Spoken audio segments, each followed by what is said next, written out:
بہت عزیز بہنوں اور بیٹیوں، السلام علیکم ورحمۃ اللہ وبرکاتہ۔ آج ہم دستور جماعت اسلامی پاکستان کی دفعہ 4 اور 5 کا مطالعہ کریں گے۔ دفعہ 4 میں جماعت اسلامی کا نصب العین ہے، اور جماعت اسلامی پاکستان کا نصب العین اور اس کی تمام سعی و جہد کا مقصود عملاً اقامت دین، حکومت الہیہ یا اسلامی نظام زندگی کا قیام اور حقیقتاً رضائے الہی اور فلاح اخروی کا حصول ہوگا۔ اس نصب العین کے 2 حصے ہیں۔ پہلا حصہ اقامت دین، حکومت الہیہ یا اسلامی نظام زندگی کا قیام، اور دوسرا حصہ حقیقتاً رضائے الہی اور فلاح اخروی کا حصول ہے۔ ان دونوں حصوں میں فرق کیا ہے؟ پہلے حصے کا تعلق جماعت اسلامی سے ہے، جبکہ دوسرے حصے کا تعلق فرد سے ہے، میرے سے اور آپ سے ہے۔ تو ان دونوں کو سمجھنے کے لیے 2 سوال ہیں جن کا جواب جاننا ضروری ہے۔ پہلا سوال یہ ہے کہ کیا جماعت اسلامی اگر ناکام ہو خدا نخواستہ تو فرد کامیاب ہو جائے گا؟ جماعت اسلامی کی قیادت، جماعت اسلامی کا کارکن کامیاب ہو جائے گا؟ دوسرا یہ کہ اگر جماعت اسلامی کامیاب ہو تو کیا فرد ناکام ہو سکتا ہے؟ بات اصل میں یہ ہے کہ جو پہلا حصہ ہے نصب العین کا، اقامت دین اور حکومت الہیہ کا قیام، یہ جماعت اسلامی کا مقصد ہے۔ اگر یہ حاصل نہ ہوا تو اس کا مطلب ہے کہ جماعت اسلامی ناکام ہے، کیونکہ جماعت اسلامی کو تو کامیابی چاہیے نا۔ اس نے تو اقامت دین اور اس کے نتیجے میں حاکمیت الہیہ یا اسلام کا جو نظام زندگی ہے، سسٹم آف لائف ہے، اس کو لاگو کرنا ہے۔ اور اگر وہ قائم ہو گیا تو جماعت اسلامی کامیاب ہے، اگر وہ نہیں لاگو ہوا تو جماعت اسلامی ناکام ہے۔ لیکن جماعت اسلامی میں شامل افراد یا فرد جس نے صحیح طریقے سے استطاعت کے مطابق اپنا وقت، مال، صلاحیتیں، اولاد، سب کچھ اپنی استطاعت کے مطابق لگا دیا اخلاص کے ساتھ، وہ تو کامیاب ہے، اس لیے کہ اس کا مطلوب تو رضا الہی اور فلاح اخروی ہے۔ اور دوسرا تو اگر جماعت اسلامی کامیاب ہو جائے لیکن جو جماعت کے افراد یا فرد اس نے سستی کوتاہی کی، جو ذمہ داری اس کے اوپر تھی اس نے اس کو ہابی کے طور پر لیا، مشغلے کے طور پر، جب فارغ ہوئے تو دعوت کا کام کر لیا، جب فارغ ہوئے تو تربیت کے حوالے سے سوچ لیا، جب فارغ ہوئے تو وقت دے دیا۔ کوتاہی اور غلطی بھی ہو سکتی ہے، ریا بھی ہو سکتا ہے، دکھاوا بھی ہو سکتا ہے، کچھ دنیا کی چاہ بھی ہو سکتی ہے، تو نتیجتاً کیا ہوگا؟ جماعت اسلامی کامیاب مگر فرد ناکام۔ تو اس لیے اس کے دونوں حصے الگ سمجھنا ضروری ہے کہ جماعت اسلامی کی کامیابی اور فرد کی کامیابی۔ اب تیسرا سوال ایک اور پیدا ہوتا ہے، وہ سوال یہ ہے کہ کیا جماعت اسلامی میں شامل تمام افراد کے ارکان، کارکنان، ذمہ داران سبھی جیسا اللہ چاہ رہا ہے، جس طرح مولانا مودودی رحمۃ اللہ علیہ نے اپنے لٹریچر کے اندر واضح کیا، اپنی ذمہ داریاں ادا کر رہے ہوں، اخلاص کے ساتھ، ایمان کے ساتھ، تقوی کے ساتھ، اور پوری مسلسل زندگی میں ہر طرح کی جدوجہد، پھر بھی جماعت اسلامی ناکام رہے گی؟ اس کا جواب ہاں میں دیا جائے تو غلط ہوگا، کیونکہ اللہ کی یہ سنت نہیں ہے جو قرآن نے خود بھی بیان فرمائی، اور مولانا مودودی رحمۃ اللہ علیہ نے اپنی کتاب اسلامی نظام زندگی، اس کے بنیادی تصورات میں جو ایک چیپٹر بناؤ اور بگاڑ کے عنوان سے موجود ہے، اس کے اندر بھی اس بات کو واضح کیا ہے کہ کامیابی اللہ تعالیٰ کن کو دیتا ہے، اس کے لیے جو وہ صاف کے حامل ہوتے ہیں انہیں کامیابی ملتی ہے۔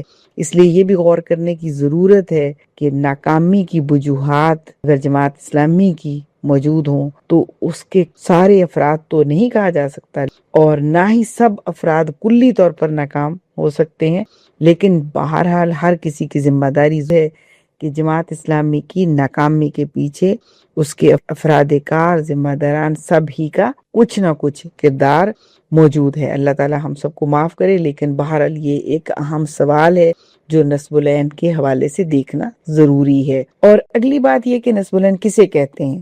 جیسے تو ظاہر نصب کا مطلب ہوتا ہے گاڑ دینا، عین آنکھ کو، یعنی نصب العین جس پر آنکھیں گڑی ہوئی ہوں، توجہ مرتکز ہو، جس کے حصول کے لیے تمام تر کوششیں صرف کر دی جائیں، جو زندگی کے تمام امور میں اہم تر ہو، ہماری تمام کوششیں اسی کے گرد گھومتی ہوں۔ اس کے بعد اگلا ایک سوال اور پیدا ہوتا ہے کہ رضائے الہی اور فلاح اخروی کے لیے اقامت دین، حکومت الہیہ یا اسلامی نظام زندگی کو ہی ذریعہ کیوں بنایا گیا؟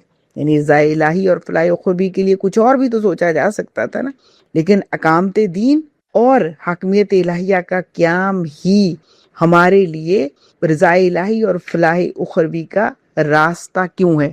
تو اس میں اگر ہم انبیاء کرام کی سیرت کو دیکھیں اور پھر قرآن مجید کو دیکھیں تو حضرت آدم علیہ السلام کی تخلیق کا قصہ ہمیں سب سے پہلے بتا دیتا ہے کہ وَإِذْ قَالَ رَبُّكَ لِلْمَلَائِكَةِ إِنِّي جَاعِلٌ فِي الْأَرْضِ خَلِيفَةً، تو اللہ تعالیٰ نے ہمیں بھیجا ہی اس مقصد کے لیے، تو لہٰذا اگر مقصد حیات کو پورا نہیں کرتے تو پھر کیسے جو ہے وہ اللہ کی نعمتوں یا ہمیشہ کی جنت کے مستحق ہوں گے۔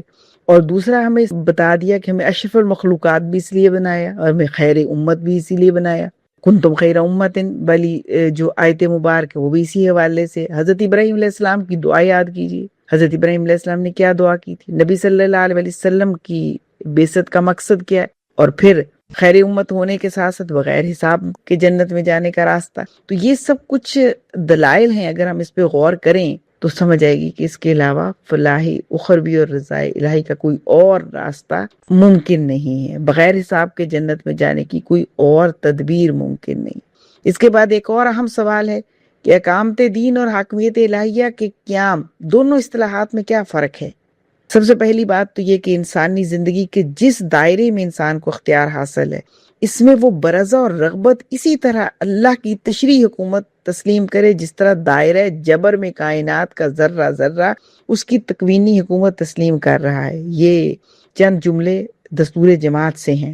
اللہ کی حاکمیت دو ہیں۔ تکوینی کا مطلب یہ ہے کہ مجھے جب اللہ نے چاہا پیدا کر دیا اور فیمیل پیدا کر دیا، اور اس پہ میرا اختیار تو نہیں ہے، نہ ہماری پیدائش پہ اختیار ہے، نہ ہماری جینڈر پہ اختیار ہے، نہ جوانی اور بڑھاپے پہ، نہ موت پہ اختیار ہے۔ سورج اور چاند کا طلوع اور غروب اور اس کائنات کا ایک پورا سسٹم ہے جو اللہ چلا رہا ہے، وہ تکوینی حاکمیت ہے۔ تشریعی حاکمیت وہ جو میرے اور آپ کے اختیار میں ہے، اور اس پہ ہمارا سوال ہوگا۔ دائرہ اختیار میں جیسے سونا اور جاگنا ہے، ہم کب سوتے ہیں کب جاگتے ہیں، اگر نمازوں کے اوقات میں سوئیں گے تو گناہگار ہوں گے، اور اگر جو وقت آرام کا اس وقت میں سوئیں گے نمازیں پڑھنے کے بعد تو ہمارا سونا بھی عبادت میں آئے گا۔ اسی طرح ہمارا کھانا اور پینا، یہ ظاہر ہمارا بنیادی حق ہے، لیکن ایک وقت میں یہ حرام ہوگا اگر حرام طریقے سے کھایا۔ اسی طرح پہننا اوڑھنا ہمارا اختیار ہے، لیکن اللہ بتا رہا ہے کیا پہننا ہے کیا اوڑھنا ہے۔ اگر مرد کے لیے بتایا، مرد اس دائرے میں رہے، عورت کے لیے جو بتایا ہے کہ عورت کا حجاب کیا ہے، اس کا نقاب کیا ہے، اس کا جو بھی اس کی لیے شرائط ہیں، گھر میں اس نے کیسے رہنا ہے، گھر سے باہر اس نے کیسے رہنا ہے، تو یہ چیزیں اس کے اختیار میں ہے۔ اللہ تعالیٰ اس پہ پوچھے گا، سچ بولنا ہے اس نے، جھوٹ بولنا اختیار ہے، سچ بولیں یا جھوٹ، انصاف کریں یا ظلم کریں، حلال کمائیں یا حرام کمائیں، صلہ رحمی کریں یا قطع رحمی کریں، ہمدردی کریں یا جھگڑا کریں، اعلیٰ ظرفی ہو یا شوہ نفس ہو، پازیٹیو سوچیں یا نیگیٹو سوچیں، محنت کریں یا کاہلی اختیار کریں۔ مطلب یہ پوری فہرست ہے بہت طویل، ہمیں خود غور کرنا ہے اور بنانا ہے اس کو، کہ یہ وہ سارے دائرے ہیں جن پہ اللہ چاہتا ہے کہ ہم ان دائروں میں اللہ کا حکم اپنی زندگی میں برضا اور رغبت خود اختیار کریں۔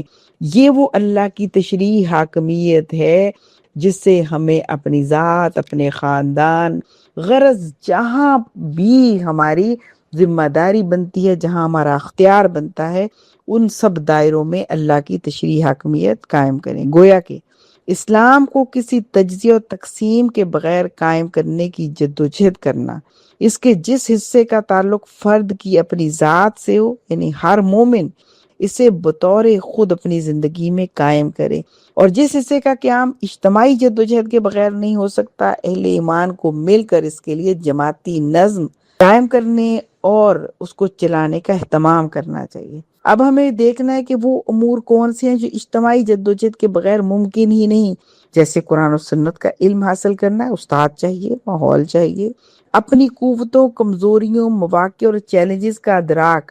ہم خود اپنے آپ کو نہیں پہچان سکتے، خدا شناسی کے لیے خود شناسی بہت ضروری ہے۔ اگر سیلف اویئرنیس نہیں ہے تو ہم اپنی ذمہ داریوں، فرائض کو کیسے سمجھیں گے؟ مجھے کیسے پتا چلے گا؟ کچھ چیزیں مجھے سمجھ آئیں گی لیکن کچھ چیزوں کے لیے مجھے مدد چاہیے ہوگی۔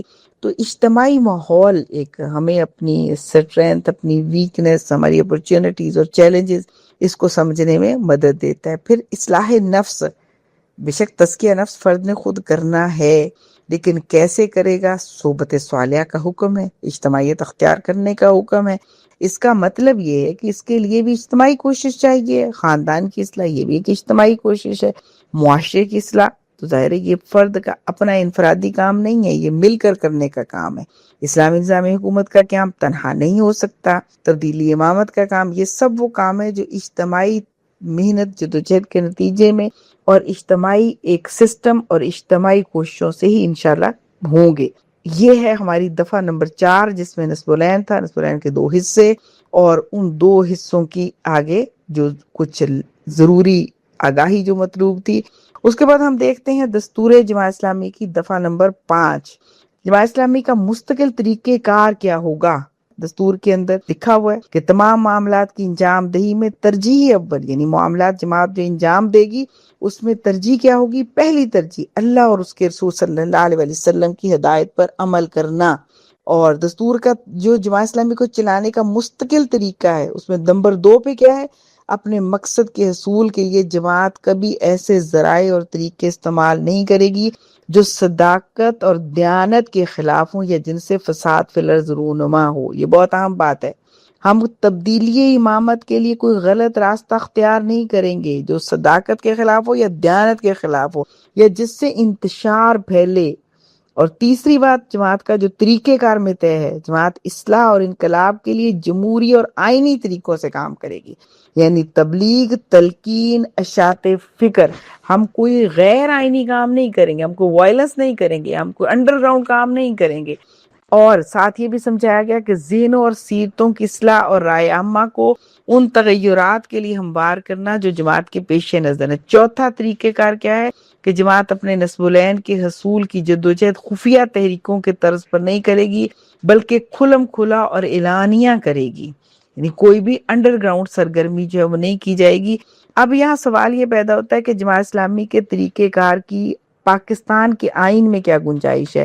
تو پاکستان کا آئین جو اس وقت نافذ العمل ہے 1973، 1973 کے آئین میں آرٹیکل 17 کی شق نمبر 1 ہے جس میں لکھا ہوا ہے کہ ہر شہری کو انجمنیں اور تنظیمیں بنانے کا حق ہے۔ کون حق دیتا ہے؟ ہمارا آئین پاکستان دیتا ہے، البتہ یہ حق پاکستان کی خود مختاری، سالمیت، امن عامہ اور اخلاقیات کے تقاضوں کے تابع ہو۔ تو اس لیے جماعت اسلامی کو یہ اختیار تو ہے کہ وہ تنظیم سازی کرے، وہ انجمنیں بنائے، لیکن یہ کسی کو بھی اختیار نہیں ہے کہ وہ پاکستان کی سالمیت اور اس کے امن عامہ کے خلاف کوئی کام کرے۔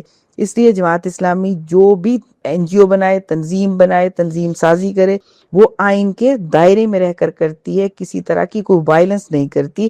1973 کے آئین کا آرٹیکل 16 کے اندر لکھا ہوا ہے کہ پرامن اور بغیر اسلحہ اجتماع کرنے کا حق جو آئین پاکستان دیتا ہے ہر شہری کو، جو سیاسی جلسوں اور عوامی سرگرمیوں کی آئینی بنیاد ہے۔ یہ بھی آرٹیکل 16 کی تحریر ہے۔ اسی لیے جماعت اسلامی سیاسی جلسے اور عوامی سرگرمیاں کرتی ہے کیونکہ آئین پاکستان کا آرٹیکل 16 اسے یہ اجازت دیتا ہے۔ اسی طرح آئین پاکستان کا آرٹیکل 19، اس میں یہ لکھا ہوا ہے کہ آئین ہر شخص کو اظہار رائے کی آزادی دیتا ہے، جس کے تحت سیاسی جماعتیں اپنی پالیسی اور نظریات عوام کے سامنے پیش کرتی ہیں۔ تو اسی آرٹیکل کی روشنی میں جماعت اسلامی اپنی بات رکھتی ہے، اپنی دعوت دیتی ہے اور مسائل کو ایڈریس کرتی ہے اور مسائل کا حل بیان کرتی ہے۔ اسی طرح 20 آرٹیکل، اس کے اندر یہ آئین میں موجود ہے کہ ہر شہری کو اپنے مذہب پر عمل کرنے، اس کی تبلیغ کرنے اور مذہبی ادارے قائم کرنے کا اور چلانے کا حق حاصل ہے، لیکن شرط کیا ہے کہ قانون میں ہو، امن عامہ اور اخلاقیات کی پابندی کے ساتھ ہو۔ اسی طرح آئین پاکستان کا آرٹیکل 31 کی شق 1 جو ہے وہ یہ کہتی ہے کہ ریاست ایسے اقدامات کرے گی کہ پاکستان کے مسلمان انفرادی اور اجتماعی طور پر اپنی زندگی اسلام کے بنیادی اصولوں کے مطابق گزار سکے اور انہیں ایسی سہولتیں فراہم کی جائیں کہ وہ قرآن و سنت کے مطابق زندگی کا مفہوم سمجھ سکیں۔ اور شق 2 کے اندر یہی آرٹیکل 31 ہے اور شق 2 ہے کہ ریاست کوشش کرے گی کس بات کی؟ کہ قرآن مجید اور اسلامیات کی تعلیم لازمی ہو، عربی زبان کی تعلیم کی حوصلہ افزائی اور سہولت دی جائے گی، قرآن مجید کی درست طباعت اور ارشاد کو یقینی بنایا جائے گا۔ یہ جتنے میں نے آرٹیکل یہاں بیان کیے ہیں یہ آئین اسلامی جمہوریہ پاکستان صفحہ 43 سے 61 کے اوپر درج ہیں۔ تو جماعت اسلامی کی ساری کوششیں اسی آئینی اور جمہوری دائرے کے اندر آتی ہیں۔ تو اس کا مطلب یہ ہے کہ جماعت اسلامی نہ صرف یہ کہ اسلام سے محبت اور اسلام کے احیاء کی کوشش کرتی ہے، بلکہ وہ آئین پاکستان اور پاکستان سے محبت اور وفاداری میں ہمیشہ صف اول پر رہی ہے۔ اور اگلا سوال اس جو طریقہ کار کا دفعہ 5 کے اندر ہے اس میں ایک سوال اور پیدا ہوتا ہے کہ اصلاح اور انقلاب میں کیا فرق ہے؟ اصلاح کے معنی تو درستگی، بہتری اور سدھار کے ہیں، انقلاب کے معنی یکسر تبدیلی، مکمل تبدیلی، کایا پلٹ کے ہیں۔ اب ایک اور بات جو اسی دفعہ 5 کے تحت ہماری سوچنے کی ہے وہ یہ کہ تبلیغ، تلقین اور اشاعت افکار کا مقصد کیا ہے؟ یہی دستور کے اندر لکھا ہے کہ اذہان اور سیرت کی تعمیر بھی ہے، یہ اس کا مقصد ہے۔ اور اذہان اور سیرت کی تعمیر، اس کا طریقہ کار کیا ہوگا؟ اس میں 2 طریقے، ایک تو انفرادی پروگرام، ایک اجتماعی پروگرام ہے۔ انفرادی پروگرام میں کیا ہوگا؟ سب سے پہلی بات ہوتی کہ فرد کا فرد کے ساتھ تعارف کیا جائے، تعارف کے نتیجے میں کیا ہو؟ ایک تعلق بن جائے۔ تعلق ایسا ہونا چاہیے کہ آپس میں تعاون میں بہت سارے راستے طریقے ہو سکتے ہیں کہ فرد کی ضروریات ہیں، جماعت کی ضروریات ہیں، اور اس میں کسی بھی جگہ پہ جانا، شریک ہونا، جلسہ ہے، مظاہرہ ہے، کچھ بھی شکل ہو سکتی ہے، اس کے ساتھ اعانت ہے، یہ سب تعاون ہے۔ اس کے بعد ہمارا تربیت ہے کہ تربیت میں ہم قرآن فہمی کی کلاسز رکھتے ہیں، تو قرآن کلاسز، دعوتی دروس، اس طرح کے جو بھی پروگرام ہیں وہ ہمارے تربیتی پروگرام ہیں۔ جو خواتین تعارف اور تعلق اور تعاون کے بعد تربیتی کلاسز کو جوائن کر لیتی ہیں، پھر انہیں تنظیم کا حصہ بنانا، انہیں جماعت کے اندر شامل کر کے آگے لے کر چلنا، تو یہ انفرادی پروگرام ہے۔ اور اس میں ملاقات آئے گی، مطالعہ آئے گا، ڈسکشن آئے گی، دوستی اور تعلق آئے گا، ایک دوسرے کے دکھ سکھ میں، ایک دوسرے کی خوشی اور غمی میں شریک ہونا، یہ سب چیزیں شامل ہوں گی۔ اور اجتماعی پروگرام میں ہمارے اجتماعات ہیں، دروس قرآن ہے، جلسہ عام ہے، فہم قرآن کلاسز ہیں، اسٹڈی سرکلز ہیں، مہمات ہیں، انتخابات ہیں، احتجاج وغیرہ، یہ سب چیزیں اس کے اندر آئیں گی۔ اچھا، یہ اب انفرادی پروگرام ہو یا اجتماعی پروگرام، کرنا کیا ہے؟ تو یہ 4 نکاتی لائحہ عمل ہے جو 1951 میں سید ابو العلا مودودی رحمۃ اللہ علیہ نے پیش کیا تھا، جو تحریک اسلامی اور اس کا آئندہ لائحہ عمل کتاب کے اندر موجود ہے۔ اس میں 4 عنوان دیے ہوئے ہیں۔ پہلا یہ کہ تطہیر افکار اور تعمیر افکار۔ تطہیر افکار سے مراد یہ ہے کہ پہلے جو غلط نظریات ہیں ان کو ختم کیا جائے، اور پھر جو صحیح نظریات ہیں وہ راسخ کیے جائیں، کیونکہ صحیح نظریے کے لیے پرانا غلط نظریہ جو ہے وہ اسے ختم کرنا ضروری ہے۔ جیسے اللہ تعالیٰ نے سب سے پہلے ہمیں کلمہ طیبہ سکھایا، جس میں سب سے پہلے لا الہ، کہ نہیں ہے کوئی معبود۔ پہلے جو دماغوں کے اندر یہ بات بسی ہوئی تھی کہ بہت سارے خدا موجود ہیں بتوں کی شکل میں یا مختلف شکلوں میں، تو اللہ تعالیٰ نے فرمایا کہ نہیں، بالکل کوئی الہ نہیں ہے، کوئی معبود نہیں ہے۔ یعنی پہلے تمام معبودوں کی نفی کی، یہ ہے تطہیر افکار۔ اور پھر تعمیر افکار کی خوبصورت مثال کہ الا اللہ، مگر اللہ، یعنی معبود تو ہے، پہلے سب کی نفی کرو، پھر سمجھو کہ ایک ہی اللہ ہے جو تمہارا معبود ہے۔